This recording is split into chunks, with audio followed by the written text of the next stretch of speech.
Her name is Mensa Minor. And this is Mensa Major. We'll be here from now through till 10 o'clock. Coming up is the second part of our two-part installment. It's like coming soon to a theatre near you. Our guest is still in the studio. Nana. Yes, we're joined by Ahmed Shaib, lawyer Jerry Ahmed Shaib, who's the chief executive of the Coastal Development Authority, who's been bringing us up to speed because we had forgotten for a moment, as Kuja would say, about the Coastal Development Authorities altogether. And he's been telling us about the fantastic work that CODA, as it is known for short, has been doing, and specifically this CODA Drive initiative, which has just been launched. So I believe the statement was that the government has actually acquired the vehicles. So they're four-seaters, they're fully air-conditioned vehicles, and you were describing how the value of the vehicle was something in the region of, was it 50,000 cities? 25,000 cities. 25,000 cities, which is what the Okada riders pay. But what do you actually pay? Everyone pays same amount. Okay. The only difference with the Okada drivers or the riders is that they bring in their motorbike. Right. And that is valued at a certain fee. Mm-hmm. And that is used in sort of a barter towards the acquisition of the main car. So that would get, the value of the bike would get deducted off the deposit that the rider is expected to pay. Yes. So that's 5,000 cities only that is required up front, as you said, the value of the bike deducted from that as well. And then interest payments, as you said, spread over 24 months, 2 years, so 24 months.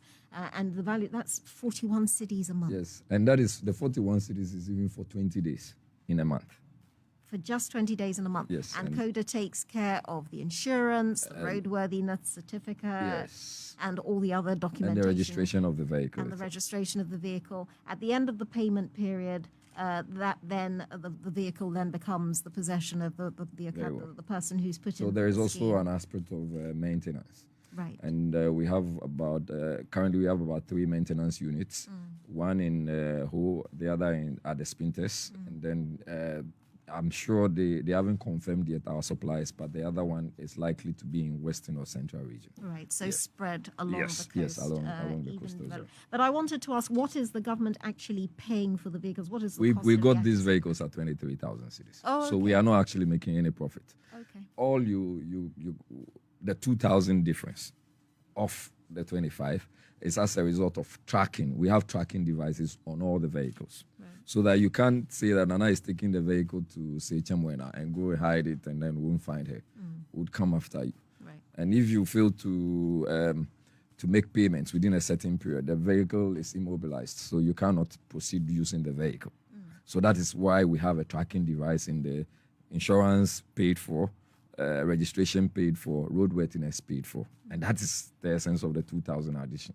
In fact, government is now making a single dime on the CODA drive. Wow. What government is just trying to do, which the president has directed each and every one of us holding such positions to do, is to focus on how to create jobs. And we think that this is one of the best ways and safer ways to create jobs for the team in youth. So if I could ask, do you have to be an Okada rider to put in for CODA Drive? Could I, for example, just be somebody with a no, we are not looking for rich and wealthy people to get the CODA Drive. No. But I mean, okay, so their income criteria. Yes, so we have a target group. Right. And the target group includes, the major group is the Okada riders. Right. Okay. And the essence is to really either reduce the riding of Okada on our roads or get it out of the place totally. So that's the main target group. The other people are commercial drivers. They are commercial drivers who have not had vehicles over a longer period of time. They might be driving for somebody. Right? Very, very, very, very well so. They're either driving it for someone or they are working for a certain company. So what we are intending to do is to make them owners of their own vehicles. Right. And for me, I'm more excited about that. We also are looking at even market women. You know, some of these women get to the market on their own accord, get on trotros and taxis. It takes them a whole while before they do so. But we are thinking that, listen, if you're able to grab one of these vehicles, what you can do is in the mornings, you can still cut your wares to the market. When you get there, you can still have a driver do this daily sales to you, and you still own a vehicle. When it's in the evening and you want to close, you get the driver to pick you up. So double silencer. That's what we are doing. It's a very clever scheme. Now, what assurance do you have, for example, if I'm an Okada rider? Because, this has been the great debate about whether Okada should be made illegal altogether, that it's the cheapest form of transport and sometimes the quickest way of getting around, particularly the more choked up parts of a city such as Accra. I'm sure, the same applies in Cape Coast or in Sekondi or any of the other big cities within your authority.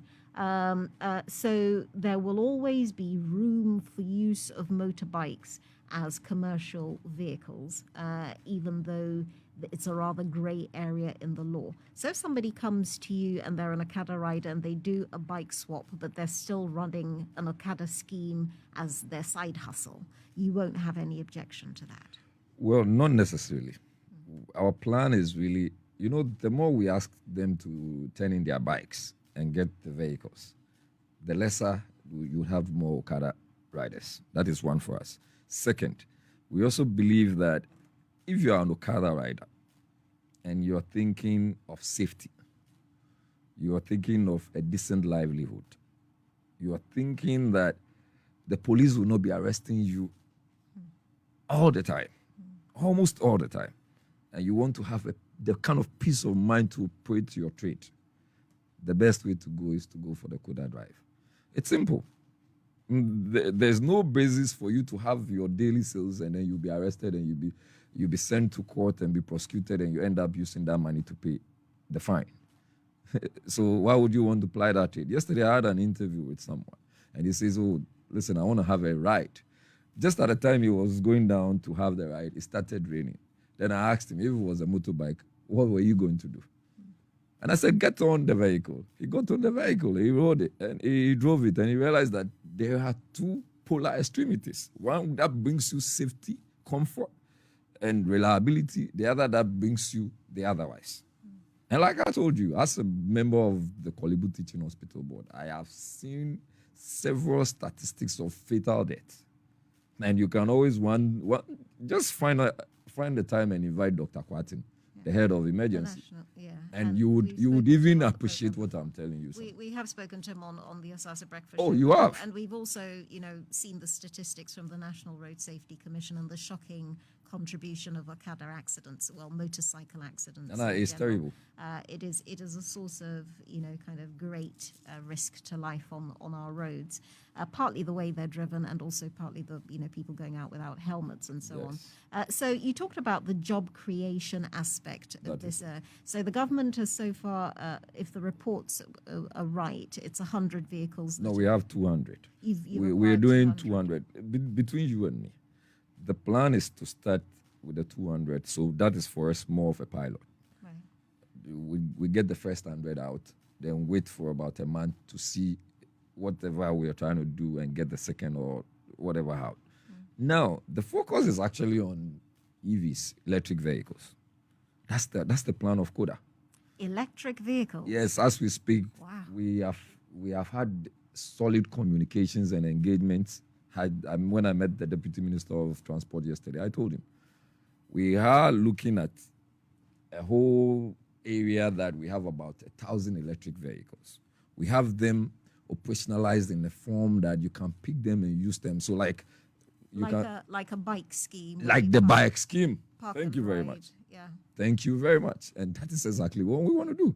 We are only waiting for Energy Commission and Ministry of Energy and Ministry of Finance to give us the green light on all the issues they are considering, including losses on petroleum, taxes, and all of that.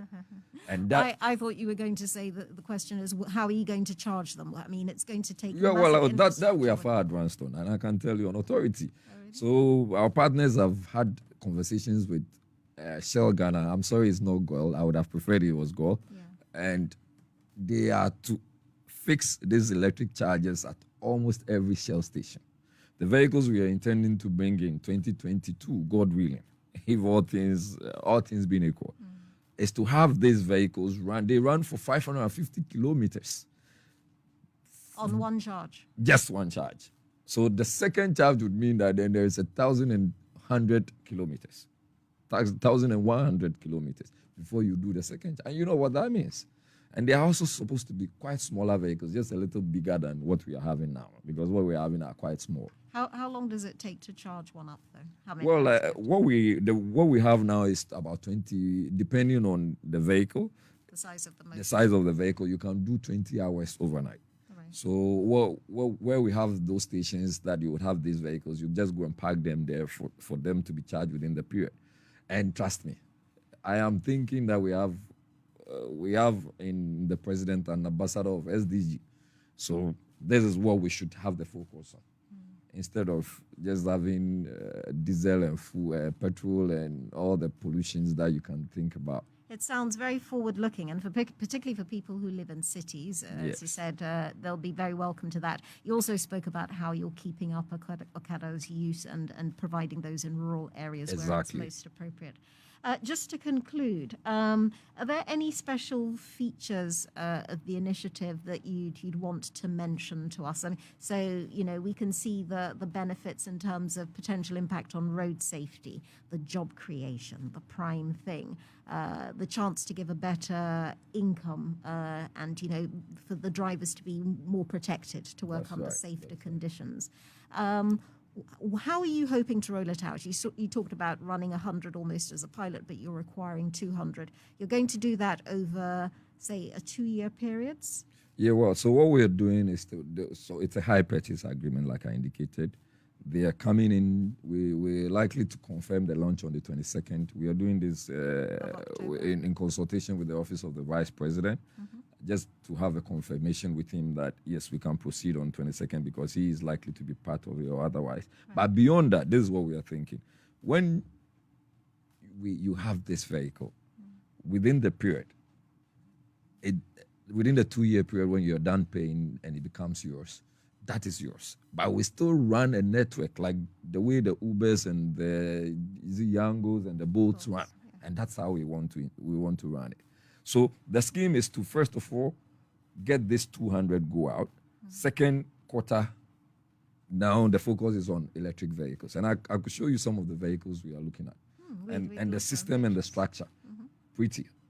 And my belief is that if most people are given this opportunity, a lot of antisocial vices, social vices would be brought to the minimum, barest minimum. Okay. And that's what we are looking at.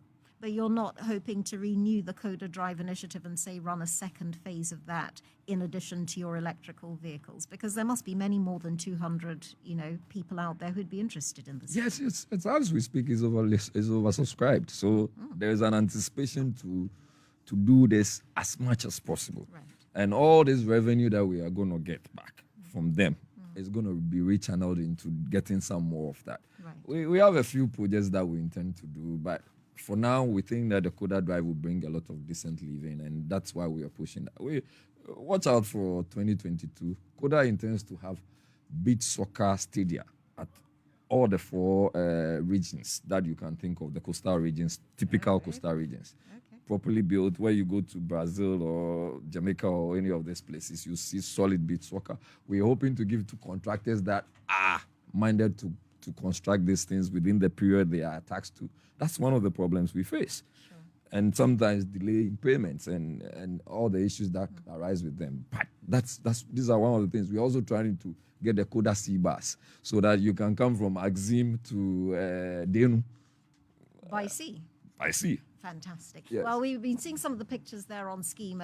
They just disappeared. They flashed up for a moment, but yes. the vehicles on screen, those are the electric vehicles or those are the CODA Drive? No, these are the CODA Drive. CODA Drive. The electric vehicles, you have to see them on my phone. Okay, well, yes. Perhaps we can get those pictures off you and run them, we hope, yes, on our social media. But thank you so much to Jerry Ahmed Shaib, Chief Executive of the Coastal Development Authority, for bringing us up to speed, first of all, your work in general, and also for telling us about the CODA Drive program. We'll look forward to hearing from it, and we'd love if you recommend maybe some of your drivers to come and talk to us in the studio sometime. Thank you very much. And I'm sure you can actually invite the Okada riders. They have a whole unit. There is a president, vice president, and all of that. Oh, yeah.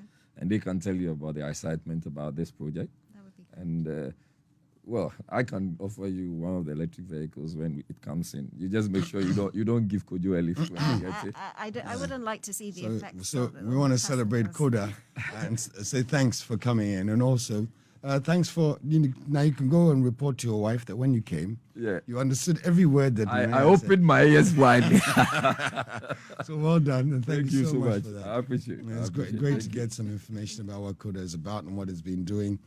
And take advantage. Is there any numbers any place that they should be contacting for information? Yes, I'll share that. I'll We share that will with get you, that and and then we'll and share then it you on can social deal media. with that. So we Thank can you so prove much. that. I Thanks appreciate so much. Excellent.